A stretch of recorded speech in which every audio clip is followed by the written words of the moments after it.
Ողջույն։ Բուն TV podcast-ային տաղավարում է արհեստական ննդեմ բանականի podcast-ը։ Ձեզ հետ է Անուշիկ Գևորգյանը։ Այս podcast-ի շրջանակում քննարկում ենք արհեստական բանականությունն ու նրա զարգացումները, ինչպես նաև ազդեցությունը տարբեր ոլորտների վրա։ Այսօր խոսելու ենք արհեստական բանականության եւ կրթության, ինչպես նաև AI for All ծրագրի մասին։ Այս թեմաների շուրջ զրուցելու ենք ձեռնարկությունների ինկուբատոր հիմնադրամի ծրագրերի ղեկավար Լուսինե Ղուկասյանի հետ։ Բարև ձեզ, Լուսինե։ Բարի օր։ Լուսինե, սկսենք երևի այն ամենից, ինչ հիմա կատարվում է աշխարհում, որովհետև տարբեր ծրագրեր են ստեղծվում կրթության հետ կապված, օրինակ OpenAI-ն էր հրապարակել իր ChatGPT education մոդելը, վերջերս հրապարակեց Claude-ի Anthropic-ը հրապարակեց Claude-ի education մոդելը ու այս ամենի համատեքստում։ Մենք հիմա արդյոք գտնվում ենք այն փուլում, որ կրթությունը շատ արագ փոխվում է արհեստական բանականության պատճառով, այսպես ասեմ, թե հետևանքով, թե դեռ վաղ է խոսել կտրուկ փոփոխությունների մասին։ Երևի թե սկսենք թե ինչ է աշխարհում կատարվում, հա, աշխարհում շատ մեծ աղմուկ է արհեստական բանականության շուրջ։ Թե դրական եւ թե բացասական կարծիքները շատ են։ Եվ արհեստական բանականությունը էապես ազդում է բոլոր ոլորտների վրա, կրթությունը իհարկե բացառություն չէ, բայց երևի թե կրթությունը այն ոլորտներից է, որը շատ դանդաղ է ընդունում նոր խաղացողների, այդ թվում նաև արհեստական բանականությանը։ Ասել, որ կրթության ոլորտը ասենց էապես փոխվում է արհեստական բանականության արդյունքում, ես այդպես չէի նշի, բայց զգալի են փոփոխությունները։ Արդեն իսկ եղած փոփոխությունները թե սպասվելիք։ Արդեն իսկ եղած փոփոխությունները խոսում են այն մասին, որ արհեստական բանականության միջոցով կարելի է հասնել կրթության ոլորտում մեծ արդյունավետության։ Եթե խոսենք ազդեցության մասին, ինձ թվում է մի փոքր դեռ վաղ է։ Կրթության ոլորտը շատ պահպանողական է ինքնին։ Թե ուսուցիչները, թե սովորողները եւ թե ակադեմիական ծրագրերը իրենք պահպանողական են իրենց բնույթով եւ փոփոխությունները այդքան արագ չեն լինում։ Սովորողներն էլ են պահպանողական։ Եթե սովորողներին դիտարկենք դպրոցական տարիքի երեխաներ եւ այնուհետեւ արդեն բակալավրիատ, մագիստրատուրա, ես կասեի, որ տարիքից ելնելով սխալ է իրենց բոլորին դիտարկել որպես մեկ թիրախ։ Դպրոցականները շատ ավելի արագ են ըմբռնում եւ շատ ավելի հեշտությամբ են հասկանում, թե ինչպես կարող են օգտագործել արհեստական բանականության այս կամ այն գործիքը։ Ավելի մեծ տարիքի երիտասարդները, եթե խոսենք օրինակ մագիստրատուրայում կամ ասպիրանտուրայում սովորողները, դեռևս շարունակում են լինել ավելի պահպանողական եւ կիրառում են արհեստական բանականությունը ոչ այդքան լայնածավալ։ Այդ իրոք այդպես է, որովհետեւ ես ինքս էլ հիմա սովորում եմ մագիստրատուրայում, այսինքն շուտով ավարտում եմ մագիստրատուրան ու տարվա սկզբից սովորեցնում եմ ինչպես օգտվել արհեստական բանականությունից, ինչքան գործիքներ կան, որ կարող են ձեր աշխատանքը հեշտացնել, միևնույն ժամանակ դուք իրենց իհարկե չեք պատվիրակում ձեր փոխարեն անել ստեղծագործական աշխատանք, բայց ձեզ համար լիքը ժամանակ են խնայում, որ դուք կարող եք զբաղվել լրիվ ուրիշ բաներով։ Այստեղ կարևորը ինձ թվում է հասկանալ ինչպես օգտագործել։ Այսինքն ոչ թե արհեստական բանականության գործիքը, բոլորի կողմից շատ սիրված օրինակ ChatGPT-ին կիրառել գրագողության նպատակով, այսինքն տալ օրինակ իմ տնային առաջադրանքը, ասել ես այսօր պետք է գրեմ այս խնդիրների լուծումը կամ պետք է այսպիսի նյութ ստեղծեմ, խնդրում եմ տուր ու անել copy paste ու համարել, որ դա իմ տնային առաջադրանքն էր եւ արհեստական բանականությունը ինձ օգնեց կրթության ոլորտում, դա գրագողություն է կոպիտ ասած, բայց արհեստական բանականությունը չի օգնում։ Ձեր փոխարեն գործ անում ու վաղ մյուսօր աշխատաշուկայում ինքը լինելու է շատ ավելի պահանջված, քան դուք։ Ես այդ միշտ ասում եմ։ Ես մի փոքր վերապահորեն կմոտենայի այդ հարցին եւ ես կարծում եմ նաեւ որ այդ բացասական կարծիքները արհեստական բանականության վերաբերյալ հենց գալիս են այդտեղից որ մարդիկ վախեցած են որ արհեստական բանականությունը փոխարինելու է բոլոր աշխատատեղերին, փոխարինելու է մարդկանց։ Ես կարծում եմ որ արհեստական բանականությունը փոխարինելու է այն մարդկանց, ովքեր չեն օգտագործում իրեն։ Ես էլ միշտ այդ ինչ որ դուք նշեցիք, հենց այդպես էլ ոնց որ ձևակերպում եմ, ասում եմ, հա, ինքը փոխարինելու է այն մարդկանց, ովքեր չեն օգտագործում արհեստական բանականության գործիքներ, իրենց աշխատանքը ավելի լավացնելու եւ արագացնելու համար։ Եթե օրինակ վերցնենք նույն կրթության ոլորտը ու վերցնենք մանկավարժներին, չեմ կարծում, որ արհեստական բանականությունը երբևէ փոխարինելու է մանկավարժին, եւ որպես մանկավարժ ասեմ նաեւ, որովհետեւ մարդուն մարդ է պետք, այսինքն մարդուն պետք է սովորեցնի մարդը։ Բայց արհեստական բանականությունը կարող է փոխարինել այն մանկավարժին, ով որ դեռ շարունակում է չօգտագործել իրեն, օգտագործել հին դասավանդման մեթոդները, չդիտարկել, որ այն սերունդը, որին դաս է տալիս, իրեն հետաքրքիր է արհեստական բանականության գործիքները, եւ այդ գործիքներն են, որ դասը դարձնելու են ինտերակտիվ, հետաքրքիր, նոր։ Այստեղ ուղղակի հարց է առաջանում, ինչպես օգտագործել այդ գործիքները, արդյոք ուսուցիչները ունեն այդ հմտությունները, ժամանակը սովորելու նոր գործիքներ եւ կիրառելու եւ տեսնելու, թե ինչքան հեշտացավ իրենց կյանքը, երբ որ օգտագործեցին օրինակ որևէ մի գործիք թեստերի կազմման ժամանակ կամ ուսանողների ստուգման ժամանակ կամ ինչ որ առաջադրանքներ մշակելուց։ Այնց մյուս ուսուցիչի ցույց է տալիս թե արհեստական բանականության LLM-ների մասին էր, էլի մեծ լեզվական մոդելների մասին էր խոսքը, ինչքան կարող է հեշտացնել իրենց աշխատանքը, հենց այդ վարչարարական, որովհետև հիմա շատ են ծանրաբեռնել ուսուցիչներին այդ վարչարարական բեռով, հենց այդպես էլ կասեմ, բեռա իրականում, ու մարդկանց ժամանակ չեն թողել իրական դասավանդմամբ զբաղվելու։ Երբ ցույց տվեցի արհեստական բանականությունը ինչքան արագ է կարողանում այդ ամեն ինչը անել, գիտեք ինչ, այն որ համ ուրախություն նկատացի իր մոտ, համ մի տեսակ ափսոսանք ասեմ, թե ապշում էր ուղղակի, որովհետև իր օրերի, չգիտեմ, գուցե նաև ամիսների աշխատանքը արհեստական բանականությունը անում է ընդամենը մի քանի րոպեում, ամենաշատը մի քանի րոպեում, իսկ սովորաբար վայրկյանների ընթացքում, ու այդ մարդկանց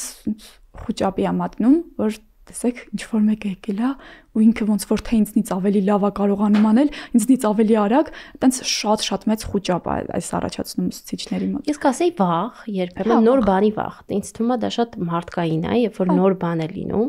նոր գործիք է, նոր երևույթ է, բոլորս մի փոքր վախեցած ենք լինում, արդյոք այդ գործիքը լավ ազդեցություն է ունենալու, թե ոչ։ Ուսուցիչներն էլ դե պահպանողական են, մտածում են իրենց աշխատանքի մեջ ինչ որ նոր բաներ չբերի, որից իրենք տեղեկացված չեն լինելու, բայց երբ որ սկսում են փորձել, այսինքն ինչ որ մի գործիք դա կիրառում են, հասկանում են ինչքան մեծացավ դասընթացի արդյունավետությունը, ինչքան հետաքրքիր դարձավ այդ դասը, ինչքան ժամանակ խնայեցին, որովհետև համաձայն եմ, հատկապես այս նոր չափորոշիչների հետ կապված իրենք անում են հսկայական թղթաբանություն, շատ պլանավորում, չգիտեմ, այդ դասապլանների մշակումը մի հատ մեծ չեմ ասի գլխացավանք, բայց մի հատ մեծ աշխատանք է, որ յուրաքանչյուր ուսուցիչ անում է դասից առաջ, հետո դասից հետո, եթե դու դաս նվիրված ուսուցիչ ես ու քեզ համար շատ կարևոր է, դու այնուհետև գնահատում ես ինչքանով դասապլանդ աշխատեց, զուգահեռ իրականությունը դու պետք է շփվես մեծ լսարանի հետ, մեծ քանակով ուսանողների հետ։ Եվ նաև այս ամբողջ process-ի ընթացքում ես որպես դասավանդող կարող եմ ասել, շատ հաճախ դու ուզում ես ունենալ անհատականացված մոտեցում աշակերտի նկատմամբ, հա, օրինակ դու դասավանդում ես ենթադրենք օտար լեզու, ու դու ուզում ես հասկանալ ամեն ուսանողի կամ ամեն աշակերտի մոտ ինչ խնդիրներ կա, որ դասերը ինքը լավ չի հասկանում, որտեղ են իր քերականական սխալները, արտասանության սխալները, բայց քանի որ դու ունես ընդհանրապես 45 րոպե ժամանակ եւ հսկայական աշխատանք, որ մինչեւ այդ պետք է անեիր, հետո պետք է անես, դու երբեմն ժամանակ չունես։ Այստեղ օգնության է գալիս արհեստական բանականության ինչ որ մի գործիք, որը հենց հիշում է, որ օրինակ քո ուսանող Կարինեն ունի այս բառերի հետ արտասանության խնդիր եւ հենց իր համար այդ վարժություններն է մտածում։ Երբ որ ուսուցիչը հասկանա թե ինչքան կհեշտանա, ինչքան արդյունավետ կդառնա, բայց դրա համար նա պետք է ունենա այդ տեղեկատվությունը։ Շատ հաճախ իրանք չունեն այդ տեղեկատվությունը։ Այո, այստեղ ուզում եմ մի քիչ պատմեմ մեր ծրագրի մասին, եթե կարող եմ։ Այո, ձեռնարկությունների ինկուբատոր հիմնադրամը դեռ անցած տարի մեկնարկեց AI for All նախաձեռնությունը, եթե հայերեն ասենք, արհեստական բանականությունը բոլորի համար։ Մենք հասկացանք, որ արհեստական բանականության վերաբերյալ կարծիքները շատ բազմաթիվ են եւ մարդիկ իրականում չգիտեն դա ինչ է։ Կոպիտ ասած չգիտեն ինչի հետ են ուտում դա։ Եվ մենք որոշեցինք, որ նախաձեռնություն սկսենք, որտեղ որ նախ մարդկանց կբացատրենք, թե ինչ է արհեստական բանականությունը, ինչպիսին են գործիքները, այդ գործիքների կիրառությունը տարբեր մասնագիտությունների մեջ եւ նաեւ իրականացնենք կրթական ծրագրեր, որտեղ որ ցույց կտան կոնկրետ մասնագիտությունների մեջ արհեստական բանականության գործիքների կիրառությունը։ Եվ ուսուցիչները մեր թիրախային ամենակարևոր լսարանն էին, որովհետև հասկացանք, որ կա մեծ հմտությունների բաց սովորողների եւ ուսուցանողների մեջ։ Այսինքն երիտասարդները հասկացաք, ինչ որ հետազոտություններ արեցիք հասկանալու համար, թե հետազոտությունների կարիք չկար, անզեն աչքով տեսնում եք։ Իրական ձեռնարկությունների ինկուբատոր հիմնադրամը այդ շրջանում իրականացնում էր կրթական տարբեր ծրագրեր Հայաստանի մարզերում եւ երիտասարդների հետ շփվելուց հասկանում ենք, որ իրենք շատ տեղեկացված են տարբեր գործիքների վերաբերյալ։ Իհարկե, երբեմն նաեւ օգտագործում են ոչ արդյունավետ, որովհետեւ անում են այդ այսպես ասած copy paste-երը, բայց զուգահեռ իրականությունում երբ որ շփվում էինք ուսուցիչների հետ, որոնք գալիս էին մեր թվային հմտությունների դասերին, հասկանում էինք, որ բացի թվային հմտությունների պակասից, իրենք շատ հաճախ ունեն նաև արհեստական բանականության գործիքների մասին թյուր պատկերացումներ։ Չգիտեն դա ինչի համար է, ամենակ գիտեն, որ իրանց ուսանողները դա շատ լավ ակտիվ օգտագործում են եւ ամենակարևորը իրենք անդադ ասում են ինչպես կարող ենք բարձել, արդյոք դա արել են իրենց տնային առաջադրանք արհեստական բանականության գործիքի միջոցով, թե ոչ։ Այդտեղից սկսվեց այն գաղափարը, որ ունենանք հատուկ կրթական ծրագիր հենց ուսուցիչների համար, որտեղ կսովորեցնենք, թե ինչպես օգտագործեն իրենց գործունեության տարբեր փուլեր, նույն դասապլանների մշակման, նյութերի մշակման, թեստավորման, դասապրոցեսի իրականացման process-ում եւ կանցկացրեցինք նաեւ այդպիսի դասընթացներ։ Ասեմ, որ պահանջարկը շատ մեծ էր, վերջի անգամ երբ որ հայտարարեցինք, երևի մեկ շաբաթվա ընթացքում մենք ստացանք 500-ից ավել դիմում հայտ ուսուցիչներից։ Իսկ ինչպես եք իրականացնում դասընթացները, on-line հարթակով էր թե off-line վիճակով էր։ Դասընթացներն անցկացնում ենք on-line, դա եւս մեկ առիթ էր ուսուցիչների համար զարգացնելու նաեւ իրենց թվային հմտությունները, որովհետեւ այստեղ էլի խոսում ենք տարբեր մակարդակների գիտելիքների մասին, հա։ Երբեմն նաև ուսուցիչները հասարակ թվային գրագիտության խնդիր ունեն եւ այդ առումով նաև փորձում ենք թվային գրագիտության բացը լրացնել։ Երևի այս պահի դրությամբ ունենք 400-ից ավել ուսուցիչներ Հայաստանի տարբեր մարզերում, ովքեր անցել են այդ դասընթացը, եւ մենք փորձում ենք նաև կապը պահենք իրենց հետ, հասկանալու համար ինչ փոխեց իրենց կյանքում դա։ Նաև հասկանալու համար կան այդ հաջողված պատմությունները, թե չկան։ Ասեմ, որ շատ հետաքրքիր է, հատկապես եթե դպրոցից մասնակցել են մի քանի ուսուցիչներ, դու անմիջապես տեսնում ես այն ողջավորությունը, որովհետև իրենք նաև կիսվում են մյուս ուսուցիչների հետ, թե ինչ են սովորել, պատմում են, թե ինչքան հեշտացավ օրինակ հասարակ, երբ որ իրենք կարողացան արհեստական բանականության գործիքի միջոցով սարքել պրեզենտացիաներ եւ դրա վրա ժամանակ չծախսել, նկատում ժամեր չծախսել, կամ երբ որ կարողացան թեստ կազմել ու դա էլի ժամեր չէր, այլ ընդամենը մի քանի րոպեի ընթացքում կարողացան դա կազմել, կամ այդ ուսանողների գրածները կամ աշակերտների գրածները ստուգել։ Կարծիքները շատ տարբեր են, էլի սկզբից այլ կարծիքով էին գալիս դասի, հետագա երբ որ կիրառում են սկզբում ավելի շատ ոչ տեղեկացվածության արդյունքում իրենք չգիտեին ինչ ակնկալ են այդ գործիքից։ Բայց ասեմ նաև որ շատ հետաքրքիր է թե հետագայում իրենք ինչպես են դա կիրառում։ Իսկ նոր կիրառություններ իրենք առաջ բերում են, որ դուք օրինակ չեք մտածել, իրենց չեք սովորեցրել։ Այո, որպես օրինակ, հիշում եմ մեր ուսուցիչների մեկը իհարկե արդեն չեմ հիշի, որ համայնքից էր, բայց պատմում էր, թե ինչպես է նա կիրառել Midjourney-ին, անգլերենի դասավանդման մեջ, ինձ այդ շատ հետաքրքիր էր, անդադ ասում էր, որ երբ որ դու որևէ տնային առաջադրանք ես տալի երեխաներին, իրենք դա սովորաբար ChatGPT-ի միջոցով անում են, շատ լավ անգլերենով, որպեսզի կարողանա դա կանխի եւ նաեւ աշակերտներին հետաքրքրի։ Task-ը եղել էր այսպեսին, առաջադրանքը եղել էր այսպեսին, որ Midjourney-ի միջոցով գրեք այնպիսի prompt, որ տա ձեզ նկար, որը կնկարագրի մանրամասնորեն ձեր սենյակը։ Այսինքն, աշակերտը պետք է անգլերենով, մանրամասնորեն նկարագրեր, այսինքն օգտագործեր այն բառապաշարը, որ ինքը սովորել էր, նկարագրեր իր սենյակը եւ արդյունքում ստանար ինչ-որ մի նկար, որը ներկայացնելու էր որպես իրեն տնային առաջադրանք։ Այսինքն դու այդտեղ տեսնում ես եւ prompt-ը, այսինքն եւ այն հրամանը, որ տվել է ինքը, մանրամասն անգլերենով գրած, արդյոք ճիշտ բառապաշար, ճիշտ կոնստրուկցիա է։ Հրահանգ, հա։ Մենք արհեստական բանականությունից իրար հետ մոտ ենք, իրանք նեղվում են, որ ասում ենք հրաման էլի։ Հասկացա։ Այդպիսի սեր չեմ շփվում դեռևս իր հետ, բայց հրահանգի պարագայում կարողացել է շատ հեշտությամբ հասկանալ, նախ սովորողների համար էր դա շատ հետաքրքիր եղել։ Եվ իրականում մենք դասի ժամանակ այդպես չէինք սովորացրել, այսինքն չէինք սովորացրել, որ Midjourney-ին կարող է այդպես կիրառել։ Հետաքրքիր ձևեր են, որոնք ուսուցիչները նաև մտածում են։ Հետաքրքիր նաև արդեն այստեղ աշակերտների ռեակցիան ինչպեսին կլինի, որովհետև prompt գրել հեշտ բան չի։ մի ամբողջ մասնագիտություն է հիմա հիմնվել prompt engineering-ը, որը կենտրոնանում է հենց այդ prompt-ներ գրելու վրա։ Իսկ prompt գրելը իրոք հեշտ բան չի, էլի, որովհետև վերջին շրջանում տենց մեկ էլ ինձ գրում են, «Էս ինչը ստանալու համար ինչ prompt գրեմ, որ հնարավորինս, ասում եմ հնարավորինս ու իրականում տարբեր բաներ, տարբեր գործիքներ մի քիչ տարբեր են աշխատում այդ prompt-ների հետ։ Հետաքրքիր է, այսինքն դուք նաև սովորեցնում եք ուսուցիչներին prompt engineering-ի արվեստը, այսպես ասենք։ Իրականում այո, որովհետև սովորեցնում ենք այն tips and tricks, չգիտեմ դրա հայերեն անվանումը ոնց կլինի, թե ինչպես շփվել արհեստական բանականության գործիքների հետ, որպեսզի ստանան իրենց ուզած արդյունքը։ Արհեստական բանականությունը ի վերջո գործիք է, որը հիմնվելով տարբեր հսկայական շտեմարանի վրա տվյալների կարողանում է նմանակել մարդու գործողությունները, բայց այդուհանդերձ նա մարդ չէ։ Հետևաբար իր հետ շփվելու լեզուն պետք է սովորել, թե ինչպես շփվել։ Իմ անձնական փորձից ասեմ, որ հասկացել եմ, որ պետք է աստիճանաբար իր հետ շփվել, այսինքն ոչ թե տալ սենց մեծ հսկայական task, մեծ հսկայական հրահանգ եւ ասել, որ ինքը սենց տալու է կատարյալ արդյունք, այլ պետք է իր հետ տրամադրել, ասել, որ ես ու դու աշխատելու ենք, դու ունես այսքան տարվա փորձ, մենք իրար հետ ստեղծելու ենք օրինակ դասի պլանը, որը վերաբերվելու է օրինակ անգլերենի դասավանդմանը։ Հիմա արի գրենք առաջնահերթ նպատակները, հետո կգրենք սա, հետո կգրենք, այսինքն մաս-մաս, երբ որ դու արհեստական բանականության գործիքի հետ շփվում ես մաս-մաս, ինքը քեզ տալիս է ավելի լավ արդյունք։ Այդպիսի բաներ ենք սովորացնում, երբ որ ասում եմ tips and tricks, նկատի ունեմ, որ նաև ուսուցիչներին սովորեցնում ենք ինչպես գրել prompt-ը, որպեսզի ստանան ավելի լավ արդյունք։ Prompt engineering-ի, արվեստ կարելի ասել, ինչ որ չափով սովորեցնում եք, իհարկե prompt engineering-ը մենակ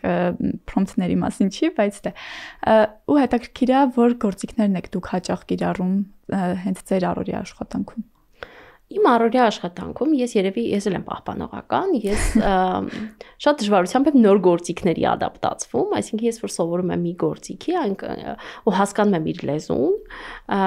շատ հեշտությամբ իր հետ եմ շփվում, այստեղ գալիս է նաև որ արհեստական բանականության շատ գործիքներ վճարովի հիմունքներով ավելի լավ արդյունք են տալիս։ Եթե արդեն ունես վճարովի բաժանորդագրություն, մի անգամից դառնա քո սիրելի ընկերը, սկսում ես մենակ իր հետ շփվել։ Եթե այսպես ասեմ, իմ աշխատանքային 8 ժամվա ընթացքում ես երևի մի 7 ժամը, չեմ ասի ինտենսիվորեն, բայց շփվում եմ ChatGPT-ի հետ, ունեմ վճարովի իր տարբերակը, ու նաև հասկացել եմ, թե ինչպես գրեմ, որպեսզի մեր շփումը լինի շատ արդյունավետ։ Օրինակ հասկացել եմ իմ փորձից ելնելով, որ իմ գրագրությունները պետք է առանձին պահել։ Այսինքն եթե ես շփվում եմ օրինակ անգլերենի դասավանդման մասով, ես պետք է ունենամ առանձին գրագրություն այդ թեմայով։ Եթե ես շփվում եմ օրինակ, չգիտեմ, ինչպես գրել դրամաշնորհային ծրագիր, ես ունեմ դրա համար առանձին գրագրություն։ Ինքը գրագրություն ասելով նկատի ունեք առանձին chat։ Այո։ Եվ առանձին չաթի պարագայում ինքը շատ ավելի լավ է կենտրոնանում, հասկանում է ինձանից ինչ է ուզում։ Ինքը իմ սիրելի ընկերներից է այդ տեսանկյունից, բայց նաև դա գալիս է նրանից, որ ես հիմնականում աշխատում եմ տեքստի հետ, աշխատում եմ նաև հայերեն լեզվով տեքստի հետ ու վճարովի բաժանորդագրության պարագայում ստանում եմ շատ լավ արդյունք։ Հիմա արդեն անվճարն էլ է իրականում բավականին լավ արդյունք տալիս, այդ բավականին լավ արդյունք տալը սկսվեց մայիսի 13-ից, շատ լավ եմ հիշում այդ օրը, որովհետև իմ դիպլոմայինի պաշտպանության օրն էր, ես այդ օրը խոսում էի Claude-ի ֆանտաստիկ հայերենից, որը միակն էր, որ ֆանտաստիկ հայերեն էր խոսում, այդ պահին իմ տված ինֆորմացիան ճիշտ էր, գիշերը հրապարակեցին ChatGPT 4on ու արդեն ակտուալ չէր իմ տված ինֆորմացիան ցերեկը, շատ լավ էր, ես գիշերը չմտա չօգտագործեցի, որովհետև ստրեսի մեջ էինք նելու։ Եթե խոսեմ լավ կիրառություններից ու հետաքրքիր կիրառություններից, ես դրա մասին շատ պատմում եմ իմ ուսանողների շրջանում, նաև պատմում եմ իմ գոլեգաների շրջանում, որ ChatGPT-ի միջոցով կարող ես նաև շատ լավ լեզու սովորել։ Կյանքի այս փուլում ես սովորում եմ իտալերեն եւ իտալերեն շփվում եմ, այսինքն ամեն առավոտ գալիս եմ իր հետ ինչ որ բառեր եմ փոխանակում, այն բառերը, որոնք որ նախկինում գիտեինք, արդեն հիշում եմ, ասում եմ դե հարի այդ թեմայով իրար հետ շփվենք, իրար հետ խոսենք, մի հատ Կարող է թեմայով իմ համար օրինակ ինչ որ լսելու վարժություն մտածես կամ քերականական վարժություն մտածես։ Ու այստեղ է գալի այդ անհատականացված մոտեցումը, այսինքն ես ունեմ ուսուցիչ, ստացվում է, որ անհատական ամեն օր ժամանակածախսում իմ համար պատրաստում է լսելու listening exercise։ Պատկերացրեք, որ այդպիսի մոտեցում լիներ դպրոցում, որքան կլավանար օտար լեզվի դասավանդումը դպրոցներում։ Շատ Այստեղ գալիս է նաև այն հարցը, որ պատկերացրեք դուք դպրոցում լսեիք ոչ միայն ուսուցչին իր ոչ բնիկ անգլիացու ակցենտով, այլ լսեիք ChatGPT-ին, որը շատ մոտ է իրականում բնիկին խոսում։ Ինչքան արտասանական խնդիրներ ուղղակի կվերանային։ Այսինքն իրականում դպրոցում ես դու ձեռք բերում են բոլոր խնդիրները լեզվական արտասանության հետ կապված, որոնք հետագայում կյանքի ընթացքում շատ դժվարությամբ են փոխվում։ Ու ինչքան կլավանար հասարակ օտար լեզվի դասավանդումը, ել չեմ խոսում բնագիտական առարկաներից, հա, եթե պատկերացրեք ամեն դեպքում մեր դպրոցում չի եղել քիմիայի, կենսաբանության ոչ մի տեսակի լաբորատորիա։ Այսինքն այն ամեն ինչը որ ես սովորել եմ, մենք ունեցել ենք, բայց հաճախ չենք օգտագործել։ Ես տենց թեորիապես եմ հասկացել, հա, երբևէ չեմ տեսել ինչ է լինում, երբ որ ինչ որ ռեակցիա է տեղի ունենում։ Երբևէ բաներ տեսել ենք։ Հավեսը պատկերացրեք, որ այդ դպրոցներում դու գոնե հնարավորություն ունենայիր դա տեսնել վիզուալ, այո, գոնե վիզուալ տեսնել։ Կամ իմ տեսածը իրականում մարդու հիշողության մեջ շատ ավելի երկար է մնում ու կարողանար դառնալ նաև հիմնական հիշողության մի մաս։ Իսկ այդ ժամանակ հիմնական հիշողության մի մաս դառնալը շատ ավելի հեշտ է այդ տարիքում։ Այո, հատկապես եթե դու տեսողական դաշտում սովորող ես, այսինքն սովորողներն էլ են տարբեր, թե լսողությամբ ավելի սովորողներ, թե տեսող visual learner-ներ։ Եթե դու visual learner ես, քո համար դա շատ կարևոր է։ Ու այդ կիրառելի է բոլոր առարկաների դեպքում։ Պատկերացրեք, չգիտեմ, պատմություն սովորելիս դու հստակորեն պատկերացնեիր, թե որևէ մի տեսակի ճակատամարտի ժամանակ զորքերը ոնց են կանգնած եղել։ Այսինքն մենք հիմնական կարդում ենք ու այդ մեր երևակայությունը պետք է զարգացած լինի, մաքսիմում եթե իմ ուսուցիչը լավ է եղել, կարող է նկարի մի հատ գրատախտակի վրա եւ ես դա տենց պատկերացնեմ։ Բայց պատկերացրեք, որ այդ սաղ process-ը արհեստական բանականության միջոցով մի հատ հստակորեն երևար։ Ինչքան տպավորիչ կլիներ, շատ տպավորիչ կլիներ ու իրոք կպատկերացնեինք, ինչ վերաբերում է անգլերենին, ես գիտեի, որ ես ակցենտ չունեմ ընդհանրապես անգլերեն խոսելու այսպես ասած, բայց պարզվեց ունեմ ու ոնց պարզվեց, քերոս աղջիկը ծնված օրվանից Ամերիկայում է ապրում։ Մի օր զանգել եմ, ուզում եմ անգլերենս ինձ բարելավեմ, ChatGPT-ն էլ ինձ տվել է, ChatGPT-ն է ելի խնդրել, որ ինձ համար պլան կազմի, տվել էր, որ նաև խոսեմ լեզվագրի հետ, դենց որոշեցի, որ իր հետ կխոսեմ, ինքը 10 տարեկան, 10-11 տարեկան աղջիկ է, էլի։ Դենց զանգել եմ, խոսում եմ, ասացի, բանը, կարող ենք չէ իրար հետ խոսել անգլերեն, որ անգլերենը սպասվի, բահա իհարկե։ Դենց հարցեր տվեց, սկսեցի պատասխանել, սկսեց ծիծաղել։ Դից ասում եմ, բայց ի՞նչն եմ սխալ ասել, էլի արդեն ընկել եմ մտքերի մեջ, ասում եմ, ի՞նչն եմ սխալ ասել։ Ասում եմ, չէ, կներես, էլի ուղղակի ես որ բան եմ, ակցենտ եմ լսում, չեմ կարողանում ինձ զսպել։ Ասում եմ, ո՞նց։ Ուրեմն ես ակցենտ ունեմ։ Դից մինչև այդ չգիտեի, որ ես ակցենտ ունեմ, բայց պարզվեց, որ իրականում ունեմ ու բավականին շատ, այնքան որ քերոս աղջիկը ծիծաղեց։ Եթե դա ես կմխիթարի, անգլերենի դասավանդման աշխարհում ասում են, որ անգլերեն լեզուն այլևս բնիկ խոսացողներինը չէ, որտեղ ամբողջ աշխարհում անգլերեն լեզվով խոսում են ավելի շատ մարդիկ, ում համար անգլերեն լեզուն բնիկ լեզու չի, այսինքն իրենց մայրենի լեզուն չի, քան մայրենի լեզվով խոսողները։ Հետևաբար մեր անգլերենը, որը միգուցե ակցենտով է, ավելի տարածված է, քան հենց ոչ ակցենտով խոսողներինը։ Շնորհակալություն ինձ ահագին մոկիթարեցիք իրականում։ Շատ ծիծաղելու էր այդ պատմությունը, որովհետև ու հիմա երբ որ դուք ասացիք, որ արհեստական բանականության միջոցով մենք կարող ենք լսել հենց բնիկ, մենք չենք կարող անկեղծ լինեմ, այդ ժամանակ արհեստական բանականությունը զարգացած չէր, բայց այսօր աշակերտները կարողանան լսել ու այդ իրականում շատ կօգնի իրենց։ Իրոք այդպես է։ Իհարկե, հետաքրքիր դեպքեր քանի որ ես շատ հաճախ աշխատել եմ մանկավարժների հետ, տեսնում եմ թե ոնց է իրենց մոտ փոխվում ու նաև խոսելով աշակերտների հետ կարող ենք հասկանալ, որ աշակերտի մոտ սկսում է ձևավորվել այն մոտեցումը, որ իր ուսուցիչն էլ շատ ժամանակակից է, որ այն ամեն ինչ իրենք անում են դասի ընթացքում, շատ հետաքրքիր է, իսկ այդ միայն իրենք չեն կարճում դասագրքից, դասավանդման նոր մեթոդներ են կիրառվում, նոր գործիքներ են, որոնք թվային են եւ ներկայիս երիտասարդության համար շատ ավելի հետաքրքիր։ Հաստատ, որովհետեւ ես էլ ունեմ դասախոսներ, ովքեր գիտեն թե արհեստական բանականությունն ինչ է, հաճախ օգտագործում են հենց իրենց առօրյայում, դասախոս ունեի, ով շատ լավ էր տիրապետում արհեստական բանականության գործիքներին ու ոդքասթից դուրս ինքն եզակի մարդկանցից էր, ում հետ ես կարող էի խոսել արհեստական բանականությունից, այնքան հաճելի էր այդ ամեն ինչը, այնքան հաճելի էր, որ հենց գալիս էր մեկ էլ միասին քննարկում էինք թե վերջին շրջանում ինչ նորություններ են եղել Google-ի հրապարակում պարակած բանը տեսակ, վիդեո գեներատորը տեսակ, ինչքան հզոր էր, այդ շատ հավես է, էլի, ու իրոք ավելի մեծ հաճույքով ես դու գնում դասի, երբ որ գիտես, որ քո դասախոսը, քո ուսուցիչը տիրապետում է այդ ամեն ինչին ու կարող է քեզ հետ նաև ողջևորվել այդ գործիքների ոնց որ նոր մոդելներով։ Իրականում այդ քննարկումները շատ կարևոր են ցանկացած մասնագիտացման պարագայում, ուսուցիչների պարագայում առավել եւս, որովհետեւ իրենք շատ հաճախ սովորում են իրարից, հասկանում են նույն դասի մեջ մեկ այլ ուսուցիչ ինչպես է կիրառել։ Այսինքն մեկ այլ ուսուցչի պարագայում ոնց է փոփոխվել, ինչ նոր use case է հայտնվել, հա, այսինքն ոչ միայն նոր գործիք, այլ նաև ինչ-որ նոր կիրառության նոր ձև։ Բայց նաև շատ կարևոր հմտություն է անընդհատ նոր գործիքների կիրառությունը, էլի մեր դասավանդման process-ից եւ ուսուցիչների հետ աշխատելու process-ից ենք հասկացել, որ կարևոր է նաև ուսուցիչը իմանա, թե ինչպես գտնի նոր գործիք, որովհետեւ գործիքները սովորեցնում։ Այո, որովհետև գործիքները փոփոխվում են, շատ հաճախ իրենց անվճար տարբերակները դառնում են վճարովի,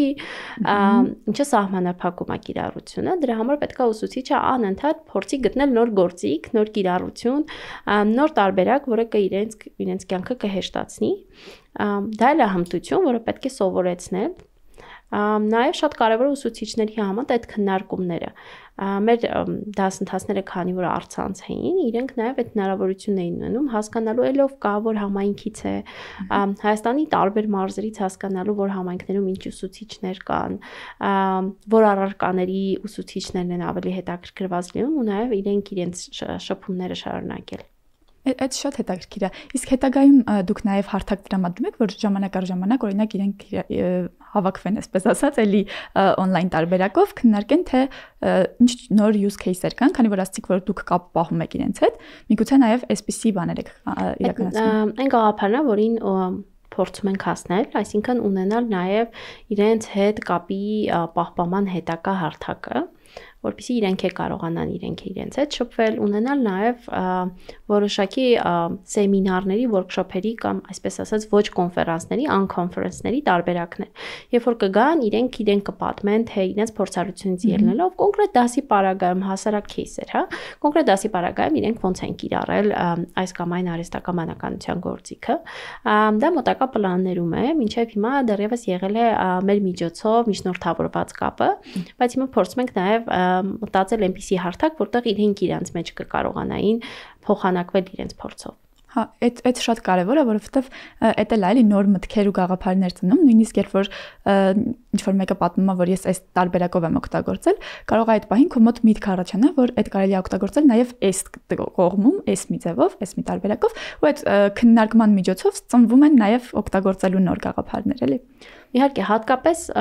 մենք բացի ուսուցիչներից իրականացնում ենք նաև այլ դասընթացներ տարբեր մասնագիտացումների պարագայում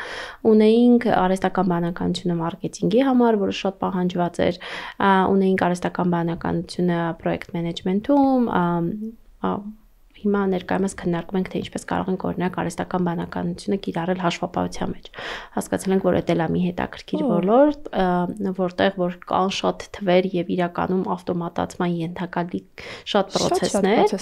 որը կարելի է անել որևէ AI գործիքի միջոցով։ Բայց որպես օրինակ ուզում էի բերեի արհեստական բանականությունը մարքեթինգի դասընթացը, որը շատ հետաքրքիր գաղափարներ տվեց շատ մարքետոլոգների, հետաքրքիր է որ դասընթացի մասնակցում էին եւ արդեն կայացած մարդիկ, ովքեր բազմաթիվ տարիների փորձ ունեն այս ոլորտում, եւ նաեւ շատ սկսնակներ։ Եվ այն գաղափարները, որոնք կամ այն գործիքները, որոնց մասին ասվում էր, այդ պահին, որ ընդհանրապես երևի 2 ամիս առաջ էր շատ նորարար էր։ Իսկ հիմա 2 ամիս անց նայում ենք ու հասկանում ենք, որ այնքան լայն տարածում են գտել այդ ամեն ինչը, նույն նկարների գեներացիան, նույն վիդեոների գեներացիան, ել չեմ ասում AI agent-ների մասին, որոնք գնալով ավելի համատարած բնույթ են կրում, այսինքն ամեն մեկը ցանկացած մասնագիտությունում փորձում է ունենալ իր AI agent-ը, որը ամեն ինչ կանի իր համար։ Եվ նաև շատ կարևոր է այս դեպքում անկախ նրանից դու ինչ հմտություն ունես հիմա, հասկանալ այն հեռանկարը, որ կարա քո համար AI լինի, այսինքն եթե դու նորից սկսնակ մարքետոլոգ ես, գոնե կհասկանաս թե ինչ գործիքներ կան, որոնց միջոցով կարող ես լավացնել քո հիմիկվա հմտությունները։ Եթե արդեն կայացած մարքետոլոգ ես, օրինակ կարող ես հասկանալ ոնց ավտոմատացնես շատ գործողություններ կամ ոնց ավելի քիչ ժամանակ ծախսելով ավելի լավ արդյունք ստանաս։ Այդ շփումները շատ կարևոր են։ Եվ network-ը ձևավորվում, դա էլ է շատ կարևոր, էլի կապա ձևավորվում, ինչը իրականում տալիս է շատ ժամանակ նենց բաներ, որ ուրիշ ոչ միտեղ հնարավոր չի։ Օրինակ, քեզ ինչ-որ բան է հետաքրքրում, դու կարողանում ես արդեն կապ պահպանել դասընթացավարի հետ կամ, չգիտեմ, խմբեր ունեք, ես խմբերում կամ իրականում դասընթացներին էլ որոշ դասընթացների մասնակցել եմ, զուտ հասկանալու թե ինչ թեմաներ են քննարկում, ովքեր են ուսանողները կամ ուսանողներ ասեմ, ովքեր են մասնակիցները, հա, ովքեր են մասնակիցները, ինչ թեմաներ են իրենց հետաքրքրում, զուտ ոնց որ ձեռքս զարկերակին պահելու համար, բայց իրականում շատ հետաքրքիր է անցնում։ Իրոք հավես անցնում, ել չեմ ասում, որ մեկ-մեկ լինում են դեպքեր, որ նենց հարցեր են տալիս, որ ասում եմ, օ, ֆանտաստիկ։ Այս հարցի շուրջ չէի մտածել օրինակ կամ այս հարցը ոչ մեկը հələ չէր բարձրաձայնել իմ գլխում կար, բայց չէին բարձրաձայնել, շատ հավես է։ Դասընթացների ինձ թվում է լավագույն մասը նաև որ շատ պրակտիկա է, այսինքն խոսում են հստակ գործիքի մասին, ինչպես դիարել, հա, ինչպես գրել prompt-ը, չգիտեմ, ցույց է տալիս թե արդյունքում ինչ ստացար։ Չէ, ցույց տալիս են, օրինակ, չէ, ես որ դասընթացներին միացել եմ, բոլորը ցույց տալիս էին թե կոնկրետ որ գործիքները, որտեղից կարող ենք բաժանորդագրություններ ձեռք բերել եւ այլն, այդ շատ կարեւոր բան է, էլի։ Իմ անձնական դիտարկումը նաև հետեւյալում է, որ մարդիկ ես միշտ համեմատում եմ նման կրթական ծրագրերը եւ նաեւ AI-ին վերաբերող կրթական ծրագրերը, եթե դիտարկենք ու համեմատենք օրինակ ակադեմիական կրթության հետ, հա, ու նայում եմ իրականում թվերին, ու նայում եմ մեր փորձառությանը հասկանալու համար մարդիկ սովորաբար իրենց կրթական ուղին պատկերացնում են հետեւյալ կերպ, որ իրենք ստանալու են բակալավրիատի կրթություն, մագիստրատուրա, ասպիրանտուրա, շատ քչերի դեպքում երկրորդ բակալավրիատ կամ երկրորդ մագիստրատուրա։ Իսկ AI-ի պարագայում հասկացել եմ նաև, որ մարդիկ անընդհատ նոր բանի կարիք ունեն, նոր դասընթացի կարիք ունեն։ Մենք շատ հաճախ ունենք կրկնվող մասնակիցներ, հա, որը եկել է նույն դասընթացի մի քանի անգամ։ Ու այդ հարցը ինձ քանի որ որպես մասնագետի շատ հետաքրքիր էր, ես միշտ փորձում եմ follow up անել, գնալու հետաքրքրվել ինչու է գալի երկրորդ կամ երրորդ անգամ, ու հետաքրքիր է, որ ամեն անգամ ինքը սովորում է նույն բան, նոր բան։ Իրան հետաքրքիր ասում անցած անգամ այդ մասը չէի հասկացել, որովհետև հələ նոր էի սկսել կիրառել, չէի մտածել, որ այդպես էլ կարելի է անել։ Ու AI գործիքների մասին կրթության ոլորտը երևի այն ոլորտներից է, որտեղ դու անընդհատ ուզում ես նոր բան սովորես ու անընդհատ ուզում ես գնաս հատկապես այնպիսի դասընթացների, որտեղ պրակտիկ հմտություն են ցույց տալիս, պրակտիկ գործիքի կիրառություն, որը քո կյանքը կհեշտացնի պրակտիկ use case-ով։ Ու այդ գալիս ենք նրան, որ երևի գնում ենք lifelong learning-ի ցկյանս ուսուցման, հայերեն ճիշտ ասեմ երևի, որտեղ դու անընդհատ սովորում ես։ Այսինքն դու չստացար մի կրթություն ու վերջ։ Դու ես մասնագետն ես ու վերջ։ Արհեստական բանականությունը տալիս է անսահման հնարավորություններ լինելու ով ուզում ես իրականում։ Իրականում նաև բացահայտելու նոր բաներ, հա, այսինքն քանի որ դու անընդհատ կարաս փորձես հասկանաս արդյոք դա քոնը չէր, շատ լավ գործիք է նաև անձնագիտական կողմնորոշման համար։ Ну, մինչև արհեստական բանականությունը էլի կային մասնագիտական կողմնորոշված ուղղված որոշակի աշխատանքներ, բայց այստեղ երևի ամենակիչ ռեսուրսներով ամենալավ արդյունք տվող գործիքներից մեկն է, որտեղ դու կարող ես փորձել, ուզում ես ծրագրավորող դառնաս, փորձիր, չգիտեմ 5 օր փորձի արհեստական բանականության հետ սովորել ծրագրավորում, հասկացար քոնը չի, անցի դիզայնին, հասկացար էդ էլ քեզ հետաքրքիր չի, սկսի սովորել մեկ այլ բան։ Իսկն արհեստական բանականությունը կարելի է կիրառել նաև այդ ուղղությամբ։ Հա, ու եթե օրինակ ChatGPT-ին հիշողություն ունի, մնացած մոդելները չունեն հիշողություն, երբ որ ինքը արդեն հիշում է քո մասին ինֆորմացիան, ինքն էլ կարող է քեզ խորհուրդ տա, թե դու ինչ կարող ես դառնալ ունեցածդ հմտություններով եւ երբեմն իհարկե ցանկալի է որ այդ հիշողությունը չունենա, որովհետեւ շատ հաճախ այնպիսի բաներ հետո այնպիսի բաներ է հիշում, որ դու չես ուզում որ ինքը հիշեր։ Բաներ կա, որ նույնիսկ չես ասում, բայց հիշում է, դա էլ ցույց կտամ վերջին չնչենք, բայց քանի որ մեր ժամանակն արդեն սպառվում է ու արհեստական բանականությունը այս ամբողջ ընթացքում տենց խելոք սուսուփուս մեզ էր լսում, ինքը ձեզ հարց ունի։ Ստենք ինչ ասում եւ ավարտենք ոդքասթը։ Ըստ ձեզ, արհեստական բանականությունը առաջիկա տարիներին ինչն է ամենաշատը փոխելու կրթության մեջ։ հետաքրքիր ձայնով արհեստական բանականություններ։ Հայկական արտադրանք։ Ես միշտ մտածել եմ արդյոք նա տղա է թե աղջիկ, այս ձեր պարագայում տղա է փաստորեն։ Տղայի ձայնովը ավելի լավ էր կարդում սուտը դրա համար։ Հասկացա։ Շատ բան է փոխելու կրթության մեջ եւ ես էլի կկրկնեմ չի փոխել, չի վերացնելու մանկավարժին, բայց շատ օգնելու է իրենը իր աշխատանքի մեջ, բերելու է մեծ արդյունավետություն եւ բերելու է ամեն դեպքում ես կուզենայի որ այդպես լիներ, բերելու է մեծ հետաքրքրություն սովորողների շրջանում, այսինքն մարդիկ անկախ նրանից իրենք դպրոցում են, համալսարանում են, մագիստրատուրայում են, թե ասպիրանտուրայում են, սիրելու են սովորելը, որովհետև այդ process-ը լինելու է շատ դինամիկ, շատ հետաքրքիր, շատ թվային, շատ սիրուն։ Դրա համար ինձ թվում է ամենամեծ ազդեցությունը այն է լինելու, որ բերելու է նրան, որ մարդիկ սովորեն ու սիրեն սովորելը։ Այո։ Շատ սիրուն միտք է։ Հենց այս սիրուն մտքով էլ կավարտենք մեր այսօրվա podcast-ը։ Շնորհակալություն ձեր ժամանակի, շատ հավես, շատ հետաքրքիր ու բովանդակալից զրույցի համար։ Շնորհակալ եմ, որ հրավիրեցիք։ Հարգելի լսողներ եւ դիտողներ, այսքանով ավարտեցինք այսօրվա podcast-ը, խոսեցինք կրթության մեջ արհեստական բանականություն օգտագործելու մասին եւ պարզեցինք, որ արհեստական բանականությունը ապագայում, այսինքն մոտ ժամանակներում ստիպելու է ճակերտավոր սովորողներին սիրել սովորելը։ Չմոռանաք բաժանորդագրվել մեր ալիքին, մեր հետագա հաղորդումները բաց չթողնելու համար։